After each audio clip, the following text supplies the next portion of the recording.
Rede Previdência traz hoje a doutora Célia Verônica Emídio. A doutora Célia Verônica é a presidente do Cabo Prev, o RPPS do município de Cabo de Santo Agostinho, em Pernambuco.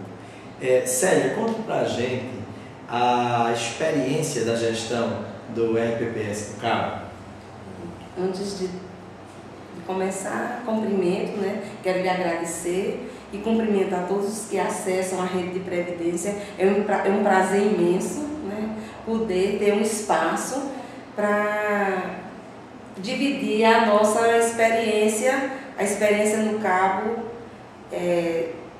a partir de 2005. Antes nós tínhamos um fundo de previdência com série de problemas, mas a partir de 2005, da gestão do nosso prefeito Lula Cabral, foi criado através de lei o Instituto Cabo Prev, que hoje estou de lá, até atualmente estou gestora, e as nossas experiências sempre compartilhadas com os conselhos, Conselho de Administração, Conselho Fiscal.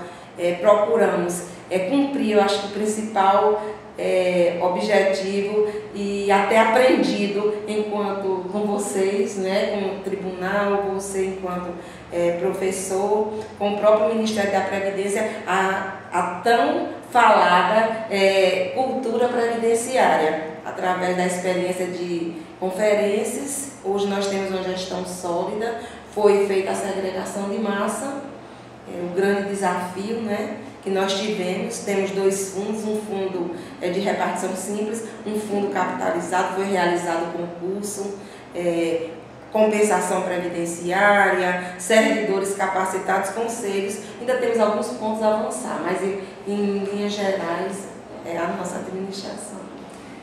E no nosso próximo encontro,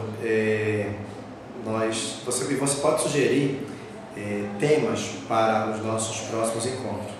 Para isso, você manda um e-mail para contato@redeprevidencia.com.br.